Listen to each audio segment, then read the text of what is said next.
네, 안녕하세요. 오늘 본문 말씀은 창세기 29장 1절에서부터 20절까지의 말씀입니다.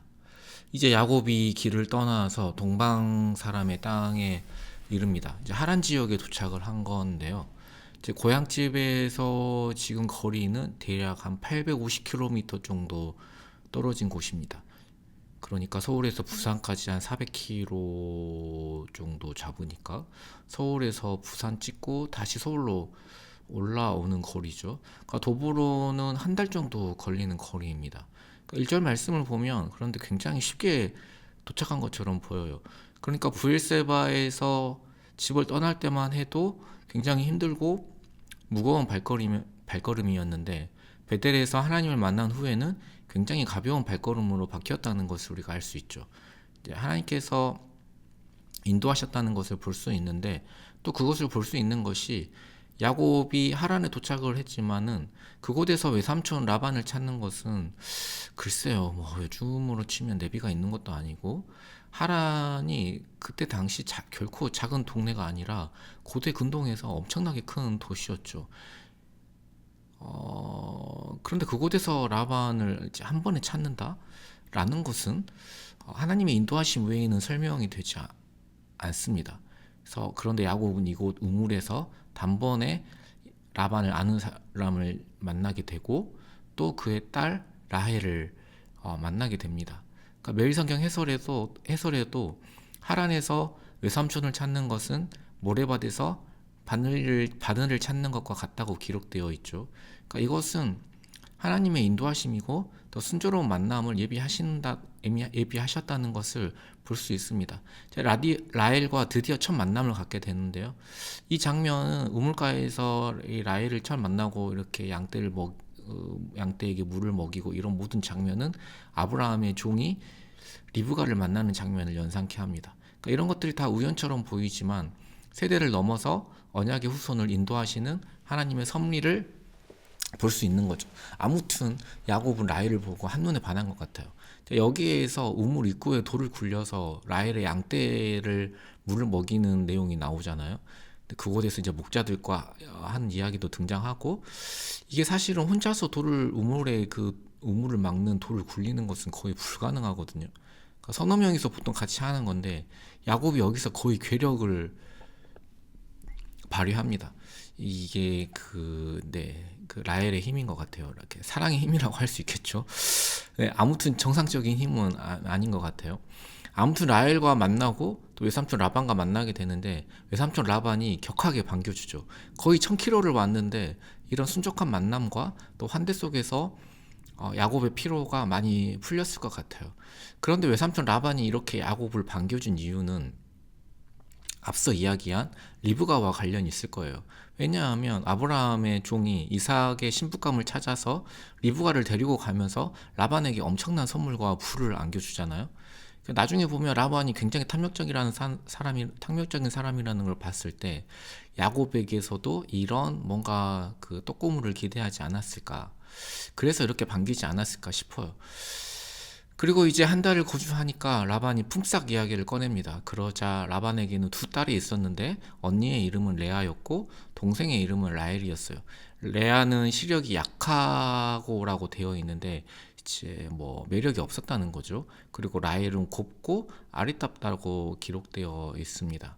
그리고 야곱은 품삯으로 라헬을 요구하죠. 그러면서 거래를 합니다. 작은 딸 라헬을 위하여 외삼촌에게 7년을 섬기리이다.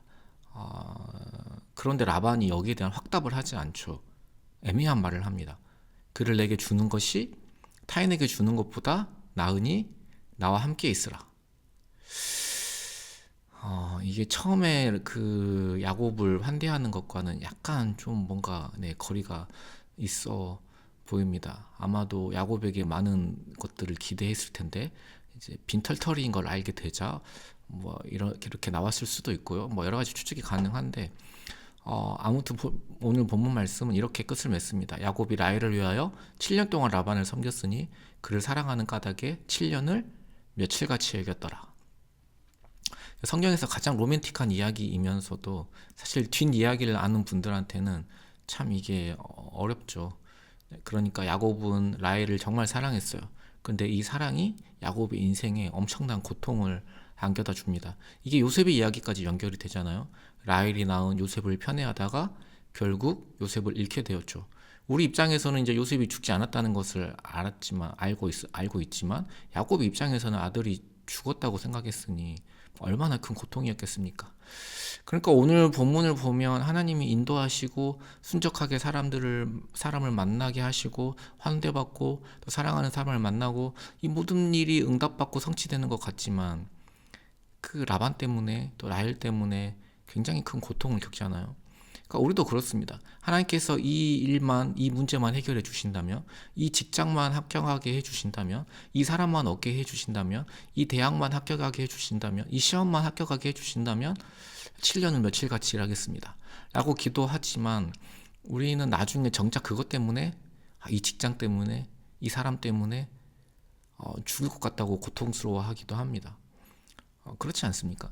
그러니까 한국의 존 파이프 목사님이 인기를 끌으면서 자신은 기독교 희락주의자다 이렇게 말씀하시는 분들이 많은데 수인교회 그 손울철주 목사님도 그랬어요. 근데 우리 인생이 참 희락주의자라고 하기에는 좀 달콤 씁쓸하죠. 그러니까 하나님께서 우리를 참 달콤 씁쓸하게 인도를 해 나가십니다. 물론 우리의 결론 마지막은 해피엔딩이 맞아요. 그런 면에서 우리 그리스도 안에서 우리 모두가 희락주의자가 맞긴 맞습니다만 거기까지의 과정을 이야기하는 거예요. 그렇다면 하나님께서 왜 우리를 행복하게만 두시지 않는가라는 질문이 생길 수 있죠. 여러 가지로 답할 수 있겠지만 우선 대답할 수 있는 것은 야곱의 경우, 그러니까 속이는 자 야곱을 더 잘 속이는 라반을 통하여서 그의 내면과 성품을 다루어 가시는 것도 있고요. 아브라함이 인생에서도 그렇지만 그렇게 해서 하나님 아니면 정말 안 되는 사람으로, 하나님만을 사랑하는 사람으로 나중엔 그 내 사랑하는 독자 그 이삭을 드리는 데까지 또 나아가는 이런 것도 있을 수 있고요. 라반과 라헬은 너의 구원과 참된 안식이 아니다. 그러니까 인간은 나의 참된 안식, 우리의 참된 구원이 될 수 없다. 이런 식으로도 볼 수 있습니다. 그리고 또 인간은 죄인이기에 스스로 만들어낸 어쩔 수 없는 또 고통이 또 있고요. 그렇습니다. 그래서 우리는 예수 그리스도만 바라봤으면 좋겠습니다. 오늘 본문은 창세기 2장과 좀 비교하면 또 재미있죠. 하나님은 아담에게 하와를 그냥 선물로 주셨는데 라반은 7년의 노동을 조건으로 내걸죠. 그마저도 속이고 주지 않습니다. 그러니까 예수님은 우리를 얻기 위해서 야곱의 7년보다 훨씬 더 큰 희생을 기쁨으로 감당하셨습니다. 그분이 우리를 얻기 위해서 자신의 목숨을 버리는 희생을 기쁨으로 하셨다는 것이죠. 우리가 얻으려고 노력하는 세상의 모든 것들은 그 진정한 배우자이신 예수님의 그림자일 뿐입니다. 우리는 모두 그리스도의 신부이죠.